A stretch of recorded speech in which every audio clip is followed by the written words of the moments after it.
दक्षिण एशिया बिरादरी का सम्मेलन कानपुर में आयोजित किया गया। कानपुर के हरिहर नाथ शास्त्री भवन, खलासी लाइन, कानपुर में दक्षिण एशिया बिरादरी, नई दिल्ली की 33वीं कॉन्फ्रेंस यूनिटी इन डाइवर्सिटी आयोजित हुई।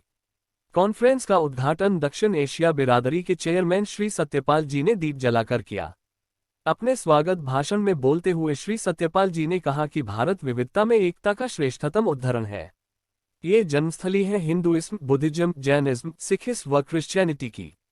सभी धर्मों को न केवल भारत के लोगों में अपितु भारत की सरकारों ने भी मान्यता दी है व विभिन्न धर्मों के प्रमुख त्योहारों पर राजकीय छुट्टियां भी घोषित की जाती हैं।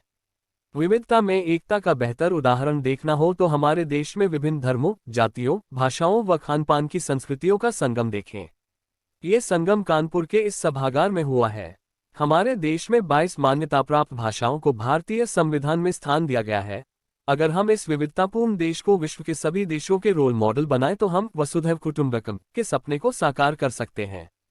केरल से आई हुई श्रीमती चित्रा सुकुमारन ने कहा कि हमें सहिष्णुता से परिपूर्ण नागरिक तैयार करने होंगे और साथ ही किसी एक भाषा पर अपनी पकड़ भी बनानी होगी।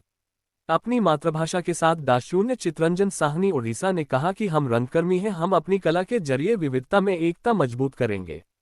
नेपाल के साथी दशरथ महंत ने कहा कि भारत व नेपाल सदियों से धार्मिक तथा सांस्कृतिक विरासत से जुड़े हैं। सानकाल दक्षिण एशिया कॉन्फ्रेंस के प्रतिनिधियों ने अपने अपने राज्यों की सांस्कृतिक प्रस्तुति दी। इसके पूर्व डा.एस.एन. सुब्बाराव स्मृति सम्मान गांधी शांति प्रतिष्ठान की ओर से श्री सत्यपाल जी को प्रदान किया गया व संस्था के उपाध्यक्ष श्री दीपक मालवीय जी को जगदम्बा भाई द्वारा प्रदान किया गया। कार्यक्रम में 10 राज्यों के 60 प्रतिनिधि शामिल हुए। इन सभी का उद्देश्य दक्षिण एशिया के देशों के बीच मानव व मानव के मध्य संपर्क स्थापित करना व उसे मजबूत करना था। कार्यक्रम को प्रमुख रूप से श्री सत्यपाल जी, श्री दीपक मालवीय, श्री नौशाद आलम मंसूरी, श्री रामकिशोर बाजपेयी, डा.V.0N0 सिंह, श्री शिव कुमार दीक्षित आदि ने संबोधित किया। I.K. गुजराल, अटल बिहारी वाजपेयी, आचार्य राममूर्ति, इन लोगों ने मिलकर तैयार करी थी कि दक्षिण एशियाई देशों के बीच पीपल टू पीपल कांटेक्ट कैसे बने, जनता गैर राजनीतिक स्तर पर आपस में दोस्ती, सांस्कृतिक एकता, बाजार के जो आदमी हैं हमारे बीच में बाजार कैसे बढ़े दक्षिण एशियाई देशों का, शिक्षा के क्षेत्र में सांस्कृतिक, ये सब प्रयास हम लोगों ने किए। पिछले 33 वर्षों में हमने बहुत अच्छे अच्छे प्रयास किए। बाघा बॉर्डर से उससे बस चलाई, समझौता एक्सप्रेस, वो दबाव था सब दक्षिण एशिया का। बांग्लादेश ढाका के बीच में बस चली।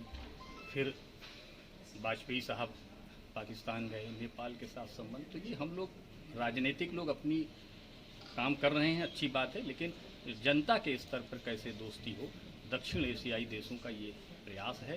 और 33वीं ये कॉन्फ्रेंस जनरल बॉडी की कानपुर में, इसलिए कि कानपुर शहर भी यूनिटी इन डाइवर्सिटी का एक बहुत बड़ा है, जहाँ गणेश शंकर विद्यार्थी और मौलाना हसरत मोहनी की धरती यूनिटी एंड डाइवर्सिटी का संदेश देती है। तो उसके लिए हम लोगों ने यहाँ जनरल बॉडी की कॉन्फ्रेंस रखी है। कहाँ से लोग आए? इसमें ज़्यादातर तो नेपाल के 6 प्रतिनिधि हैं और केरल, आसाम, दिल्ली, तेलंगाना, पंजाब, उड़ीसा, ऐसे 12 राज्यों के वो लोग हैं और नेपाल से हैं। बांग्लादेश के प्रतिनिधि को वीज़ा नहीं मिला है, तो हो सकता है देर में मिले तो भी अब आना संभव नहीं है।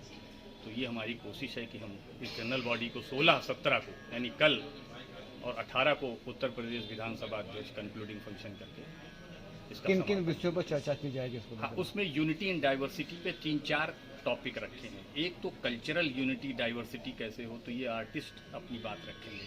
पॉलिटिकल और सोशल पर हमारे शिक्षाविद अपनी बात रखेंगे और इसी तरह इकोनॉमिकल, तो ये कैसे यूनिटी इन डाइवर्सिटी हो, 3-4 सब्जेक्ट अलग अलग लोग बोलेंगे और इसी में 3-4 पुरस्कार भी दिए जा रहे हैं।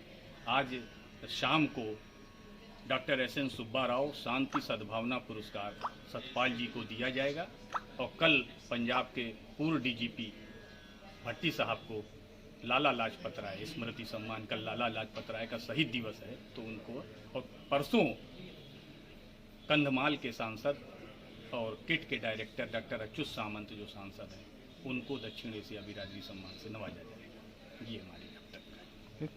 धन्यवाद।